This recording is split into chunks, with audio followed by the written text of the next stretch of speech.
look who's here. Everyone, it's Kit Harington. Hey, I've been having a terrible time. Thank God you're here. Actually, Emily, they told me to tell you to shut it down. To shut it down? Wrap it up. Seriously? Yeah, like right now. Sorry. Okay, sorry. No, yes, we'll turn the cameras off. We'll turn it. Welcome back, everyone. It's Charlie. Marvel just revealed more plans for Kit Harington's Black Knight and Emilia Clarke in the MCU, and it involves a very deep-cut British superhero team. I know there are all kinds of questions about the way they left both of those characters in the last few years. Teasers that seem like they went to nowhere. When are they going to pay these things off? Turns out there is a plan, so we'll break it all down. If you're brand new to the channel, be sure to subscribe to get all the videos. It almost feels like doing videos for the original Game of Thrones series again with them coming together. I am sure he will still know absolutely nothing. She will be his queen, and hopefully, she will not go mad and he won't have to kill her. But Marvel has been dropping a bunch of news recently about their upcoming plans the next several years. The way they announce stuff, though, it's not always clear if everything's coming before Avengers Secret Wars or after this big soft reboot they're going to be doing for the entire MCU. General rule of thumb with that kind of stuff is the quieter they are about stuff, like the briefer their teasers, the smaller they are, the further out the projects are probably going to be. Meaning that this Excalibur project could be after Secret Wars. But a little while ago, when Marvel was busy hyping up its Marvel Phase 5 movies, TV shows, and the really big stuff that's coming before Avengers 5, like Deadpool 3, we're about to get a trailer for that. According to some sites, they let slip that one of the plans they have for Kit Harington's Black Knight character is to use him on a British superhero team that would also feature Emilia Clarke's Gaia character from Secret Invasion. Turns out when Kevin Feige was talking about the something more that they had planned for Kit Harington's character, this is probably what they were talking about. Added, right? Yes, he's a really amazing actor. And this part came up in the Eternals film that we're doing. We were so happy when he agreed to join. And it is a part that could perhaps grow into something else in the future.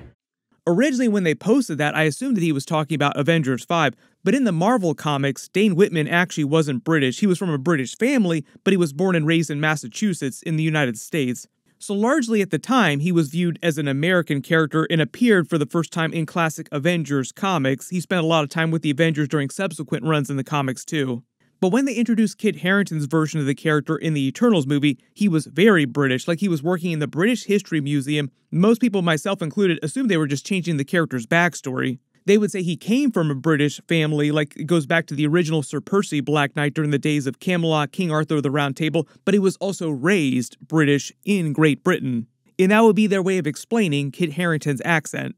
His backstory in the comics with his uncle, who was the previous evil Black Knight that the Avengers fought, this castle where Dane Whitman found the Ebony Blade, all true to the comics. They did a version of that in the Eternals post-credits scene with a couple changes.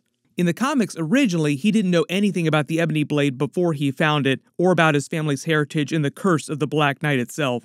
He just thought that he was from a rich British family line his parents had been estranged from, and that's why he grew up in the United States. During the Eternals movie, he said he already knew everything about his family history. He kind of hinted about the curse of the Black Knight. But it sounds like in the post-credit scene, the reason why he'd been estranged from his uncle was because he had succumbed to the curse of the Ebony Blade, and it tore their family apart. And this is why he was so hesitant to pick up the blade in the post-credit scene. Because he knew exactly how the curse worked and had seen it destroy its uncle. Also probably helped that Mahershala Ali's Blade character was there off-screen, filling him in on a lot of the details too. Oh, by the way, if you're going to touch that, it comes with a really hefty curse. It sounds like at the time they introduced Kit Harington's version of the character, some of their movie, their TV show plans were a little bit different. Like we've seen all the changes going on the last several years at Marvel. Very, very chaotic. I've already done a bunch of videos about how he was supposed to have a bigger crossover with the new Blade character in his movie. He was supposed to show up in Avengers 5. Some of that has probably changed.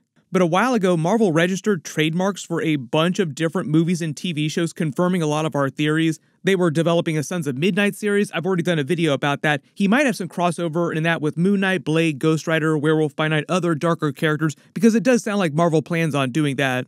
And it turns out Excalibur would be basically one of their other projects, like a British version of the Avengers, the way they use them in the MCU. We heard a while ago that Marvel was planning on bringing Emilia Clarke back for a bigger role after Secret Invasion. There were a lot of theories about what this would be. They had a huge teaser at the end of that series. Your people need a leader. You'll need resources to fight this war that Ritson has launched on your people, and I can give them to you. I will use you, and you will use me, and together we'll make this planet safe for both our people. Turns out this was for the Excalibur British team-up. You get to see someone at Marvel seeing Kit Harington's picture and Emilia Clarke's picture saying, oh, we have to put them on the same team. It's just too juicy to not do it. Right now, she's probably the most powerful Skrull in existence, given most of their race was killed off during the Marvels movie. Emperor Dorek did survive, and they came back to New Asgard, so like all the Skrulls are on Earth now, but they kind of hyped her up as the new leader of her race, taking over for her father. So as long as she doesn't go mad, doesn't have to be killed by anybody, we should be fine. There have been more and more Game of Thrones actors showing up in Marvel the last couple years, mostly because the cast of that show was so big, it went on for so long. There's so many Marvel movies and shows right now, it was bound to happen. Really good example, Beric Dondarrion also showed up at the beginning of Secret Invasion. If Marvel's developing an Excalibur project, it seems like they're using Sonya Falsworth's character as the British Nick Fury for that team. Putting them together, her teaser at the end of that had a lot of Nick Fury Iron Man post-credit scene energy to it too. Like, I'm here to put together a team. There were a lot of theories that Emilia Clarke would actually become the MCU Captain Britain, but right now I don't think that she will. I think they'll just keep calling her Gaia, and anyone else on the team will start calling her by a human nickname. They'll probably explain more limitations to her powers so that she doesn't turn into an even bigger meme. That was such a huge question mark after Secret Invasion. If she has every single power for the most part in the MCU, why isn't she suddenly the most powerful character ever? Usually on a story level, the way they fix problems like that is to say that her powers are extremely temporary with a huge cooldown. So the duration of the fight that she had at the end of that series was about her limit. After that, she probably couldn't use her powers for a long time, just making her squishy in a fight. Not quite a glass cannon, but close, like short bursts of crazy power, but then longer cooldown periods where she does get super squishy in fights. Otherwise, she wouldn't need a team. It'd be completely redundant. It wouldn't even make sense. The original Excalibur team in the comics was a British team, but it's more of an X-Men spin-off mutant-based team. Like, stories they get involved in were typically X-Men stories. But here's the thing, we're actually heading into a very X-Men mutant-heavy phase after Avengers Secret Wars, so it just makes sense to introduce this X-Men spin-off team in an X-Men-heavy phase. Some of the MCU roster of that team would have to be a little bit different from the original roster in the comics, and I'm not sure they'll use Captain Britain, but they might introduce them at some point. Kit Harington's Black Knight character also wasn't on that original Excalibur team, but he does share a lot of the same mythology as the other British characters. Mostly in Merlin, Morgan Le Fay, the Black Knight's origins go back to Camelot, Knights of the Round Table, the King Arthur Chronicles, which is a big crossover point for the Excalibur team. They even introduced the Excalibur sword during the Eternals movie, including Kit Harington's Black Knight, the Ebony Blade. Is that the Ebony Blade? Excalibur. Arthur always did have a crush on you.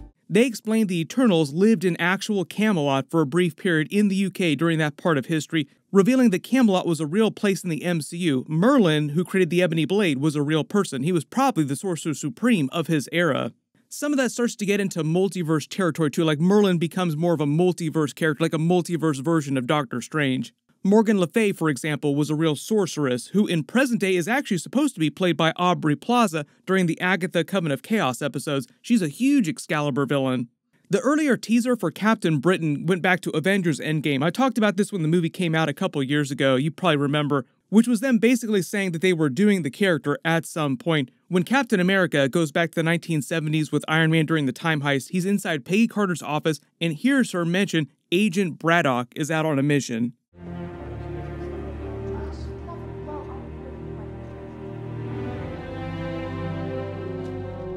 Now, this is meant to be the 1970s, remember, so I'm assuming that it'd be Brian Braddock's either parents or his ancestor at some point, because Brian Braddock is a multiverse character. He does jump around time and space. It could have also been a version of Brian Braddock in this scene.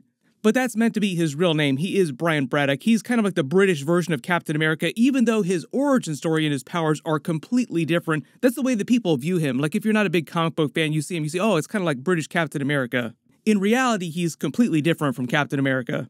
For those of you that want to see Henry Cavill show up in the MCU, that'd actually be a pretty solid pick for him. Because, for instance, he's not going to play the Sentry. The Sentry is kind of like Marvel's version of a more sinister, bent Superman, like a crazy version of Superman. But you can see how Marvel is trying to introduce more and more of their British characters just in general. If Marvel does introduce Excalibur with Kit Harington, Emilia Clarke coming back, which other characters would you want to be on that inaugural team? Keep in mind, we're probably going to have a bunch of mutants everywhere when the team eventually would show up, so pretty much anybody from the comics is fair game to be on that. Speaking of mutants, we're probably going to get a brand new Deadpool 3 trailer pretty soon at the Super Bowl. Whatever they wind up releasing, of course I will do a video for it. Hopefully Ryan Reynolds, Hugh Jackman will do something completely crazy.